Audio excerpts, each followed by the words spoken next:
I gave my parents $500 to buy Bitcoin. Not because they asked, not because they were curious, because I believed in it enough to put my money into their hands, and I thought that would be enough. It was not.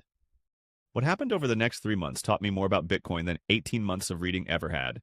Not about the technology, about what it actually takes for someone to hold it when everything goes wrong. I'm Sats, and this is what happened when I tried to bring the people I love into Bitcoin. Let me tell you why I did it. Because the reason matters. My parents are not investors. They have savings in a bank account earning almost nothing. They have watched inflation quietly erode what they worked for. I had been watching Bitcoin for long enough that I genuinely believed it was the most important financial asset they were not holding. I did not want to just tell them about it, I wanted to show them. So I transferred $500 into an account I set up for them, bought Bitcoin on their behalf, and said, "Here, this is yours. Let's see how this goes." What I had not thought through was the gap between my experience of holding Bitcoin and theirs. I had held Bitcoin through drops before. I had read the history. I had built a framework for what a crash meant and why it did not automatically mean sell. None of that framework transferred with the money. What transferred was $500 and a number on a screen. The first call came about 3 weeks in, and this is where I realized something was off, not with Bitcoin, with how I had introduced it. The price had dropped around 15%. My mother wanted to know if she should be worried. I said no. I said this is normal. But even as I said it, I could hear how unconvincing it sounded. The second call came when it dropped further. This time it was my father. He had been watching it daily. He had done some reading. He had found articles that said Bitcoin was going to zero, and articles that said it was going to $1 million, and he did not know how to weight them against each other. He asked me directly, "Should we sell?" I said no. I said hold. I said, "I know this feels wrong, but this is exactly the moment you are supposed to do nothing." He heard me. But doing nothing when you are watching $500 that someone you love gave you declining in value is not as simple as being told to do nothing. The third call was different. It was not about the price. My mother had tried to log into the account and could not remember the password. The two-factor authentication code was going to a phone number she no longer used. She had been locked out for 3 days before she told me. I spent an afternoon on the phone with the exchange support team. We got back in, but the experience had shaken her more than any price drop had. She said something on that call that I have thought about many times since. She said it did not feel like money. It felt like something that could disappear without warning for reasons she did not understand. She was not wrong. That is exactly how it feels before you understand it.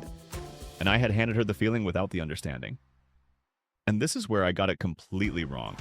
And it changed how I think about Bitcoin conversations with the people closest to me. This is the part that matters. Understanding has to come before the money, not alongside it, not after it, before it. The framework for holding through a drop has to be in place before the drop happens, because nobody builds that framework during a drop. During a drop, they make phone calls and read articles that confirm their fear, and think about selling.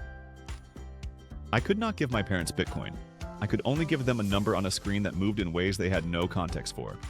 The Bitcoin itself, the actual case for why it has value, and what it has historically done, and why the supply matters, and why a drop is not the same as a loss.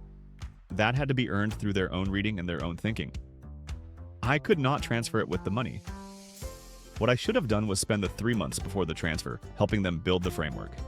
Reading together, answering questions, walking through what a crash looks and feels like before one happened, and then, once they could articulate the case in their own words, introducing the money. I did it backwards. And the result was that every price movement became a crisis that required a phone call, every news headline became a reason to reconsider, and the experience of holding Bitcoin was one of anxiety rather than conviction. They still hold it. The price has recovered and then some from where we started. But the relationship they have with it is different from what I hoped it would be. They hold it because I asked them to and because it has worked out so far, not because they understand it well enough to hold it through the next time it does not. That is the difference that matters. And I created it by rushing the money ahead of the understanding. Here's the short version. I gave my parents $500 to buy Bitcoin. I thought the money would create the motivation to learn. It did not. It created anxiety without context. Understanding has to come before the money. The framework for holding through a drop cannot be built during a drop. You cannot transfer conviction with a bank payment. You can only transfer a number on a screen. The understanding has to be earned separately. If you want to bring someone into Bitcoin, spend the time before the money. Help them build the case in their own words. Walk them through what a crash feels like before one happens. Then introduce the money. That order matters more than the amount. If you want to understand the foundation that makes Bitcoin possible to hold through the hard moments, the video on why Bitcoin has value is where to start. It is the thing my parents needed before the money, not after it. Watch that next. Stack smart, stay curious. See you in the next stack.